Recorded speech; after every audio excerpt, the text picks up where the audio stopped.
So today's the day that we're finally gonna tackle the suspension on my LS400.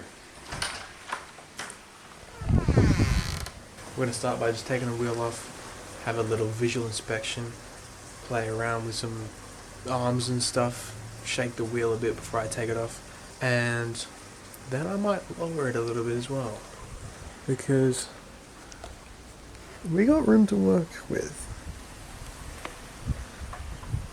Especially up the back.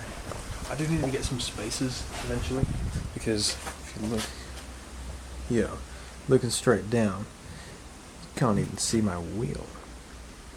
That is not acceptable. I mean, wow.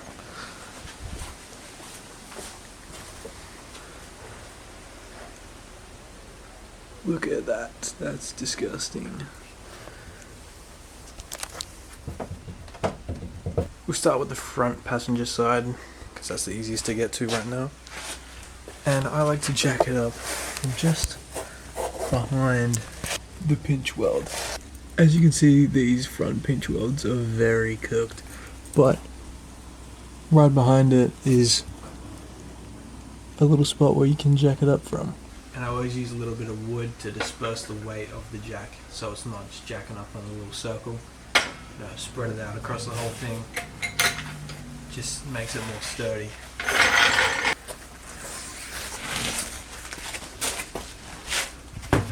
When I can't put a jack under the car at all, which in this case I can't, I like to use a spare wheel and just slide it under there in case the jack fails, which, you know, most of the time it doesn't, but just in case, you know. Start with just shaking the wheel. See if there's any play. Not on this one, there isn't. First off, that bushing is cooked. I have a feeling that's the case for most of the bushings, at least on this side, because this side makes a weird clunk when I go over some bumps. Alright, we'll zap the wheel off and then keep looking.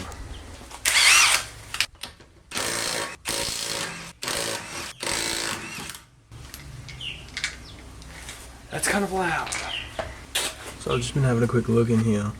As you can see, this lower ball joint, I think it is, the bushing on it is cooked. I just ripped this off of it. It's just part of the bushing. So add that to our list of what we need to replace. And as we know, this upper ball joint is also quite worn. So we'll write that down too. Now, I'm not super knowledgeable about suspension parts. I'm pretty sure that is not supposed to look like that.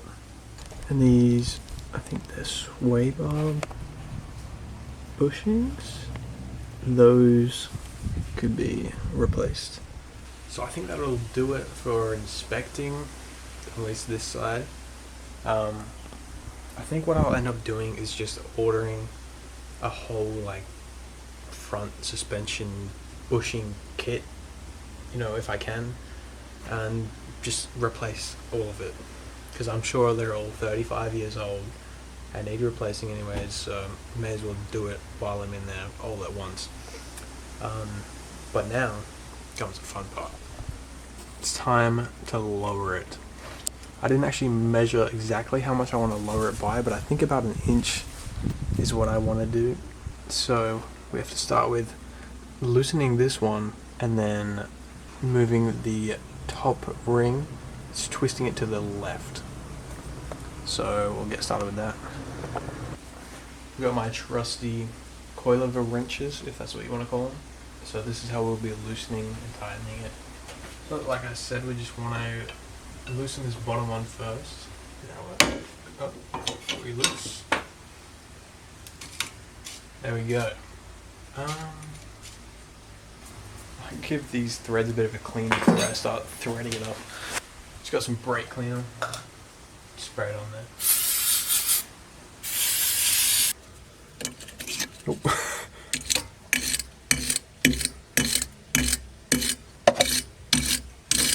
That dirt coming out.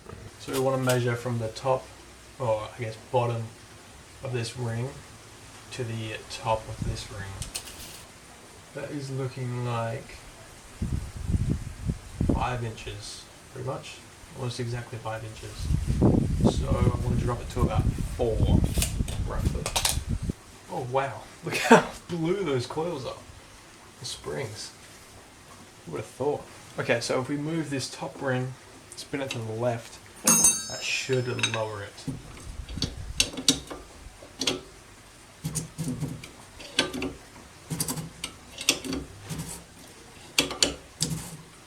That's looking about 4 inches. I don't know if you can really see, but you're gonna have to believe me. We'll tighten this bottom ring back up.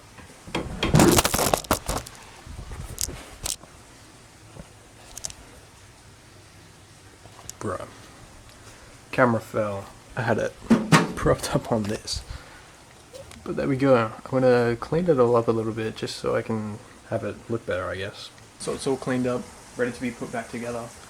I'm gonna roll the wheel back on and I'm gonna put a piece of wood under the wheel just in case it's too low and then I can't get the jack back under it. Which I don't think it will be that low, but better play it safe.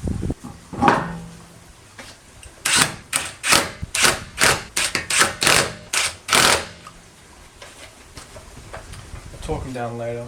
But for now, we'll just drop it.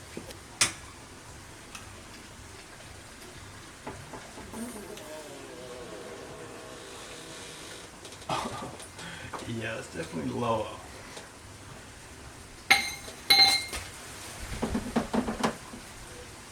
Oh yeah. Take it for a test drive once I've done all of them. But I think I might have to raise it a little bit because it is my daily. So, and it's my only car.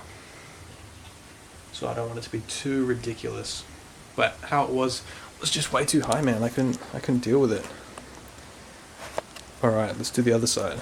I've got about nowhere near as much room as I did on the other side to do this side. So I probably won't record doing this side, but I'll just let you know how it goes when I'm done.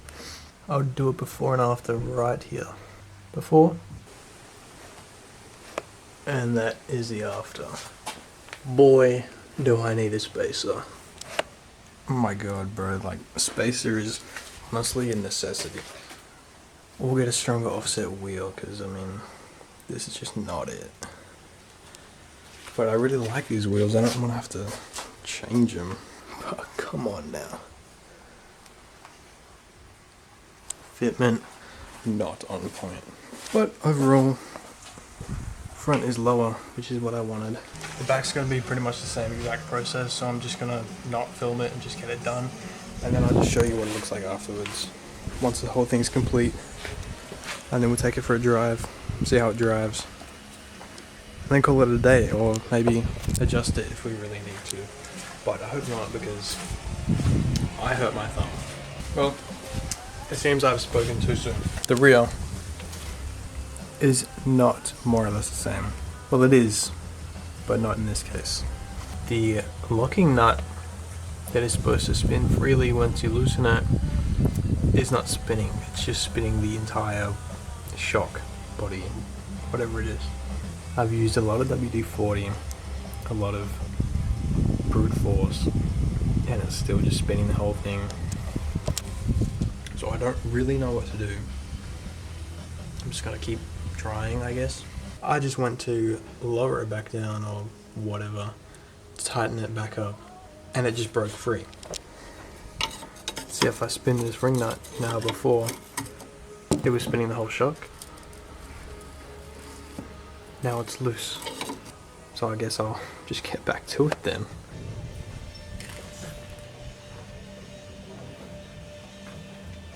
Oh, still got a hell of room to work with.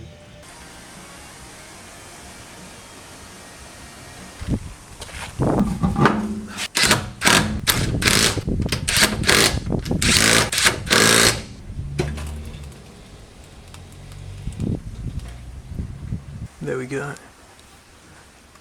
That is the look for now. So I'll just torque up all the wheels.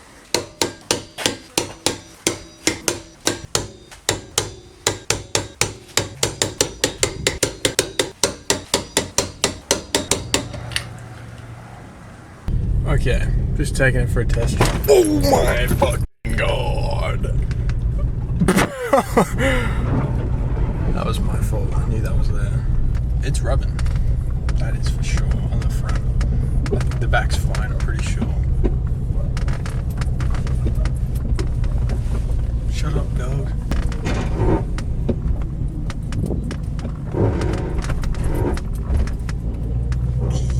Yeah.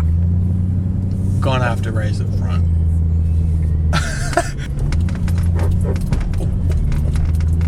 Oh yeah, we're rubbing. Oh, it's lowered alright. Can't get a finger in there. So, drive complete. Front is way too low. I cannot run it like how it is.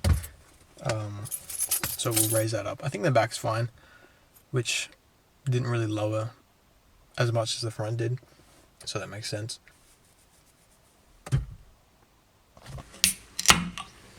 So we're raising the car back up a bit because it was a little bit too low. It was rubbing on the little fender here when I turned, and also just in here in general. Pretty simple, just got to loosen this again and then turn the whole mechanism and then it should raise it. So we'll see how it goes.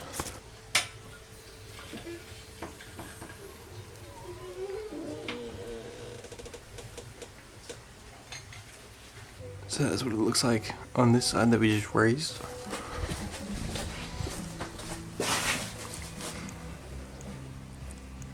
And that's what it's like on this side.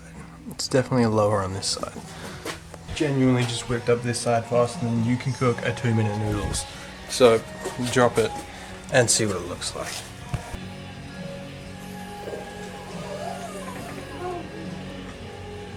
It's definitely higher than it was, which is good. I'm just worried that it's going to be still a bit too low, but I'll hop in the car, turn the wheel and see what happens.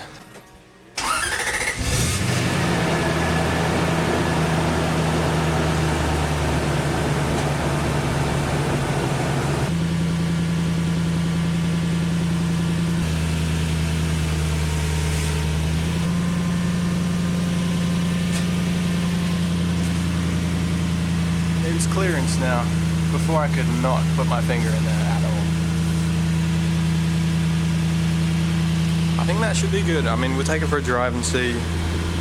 But yeah. I'll let it warm up and torque the wheels and then go for a drive. First drive after raising it. Let's see. I'm expecting some rubbing still. Still got my gloves on, but just not as much. I mean, already it's better. Just doing that last time, it was rubbing so bad.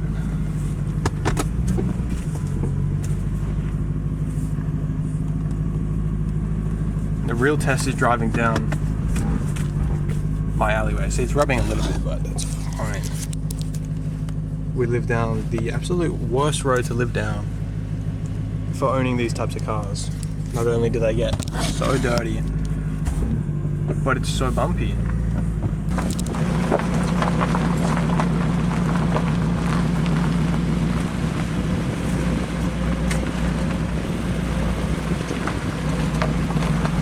I'll keep driving around and then I'll update you when I get back.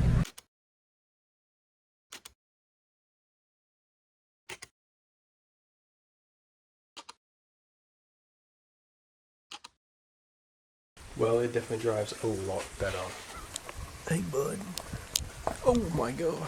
Nowhere near as much clunking. Well, none at all, really. Which is wonderful.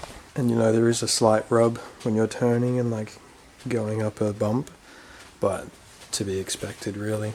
And now that that's all dialed in, it's got me thinking that the back could be a little bit lower. This is what we're working with. You see what I mean? Like, there's about that much room to work with before we hit the top of the thing. And here, got a decent amount of room. So, you know, maybe I might just do that. Who knows?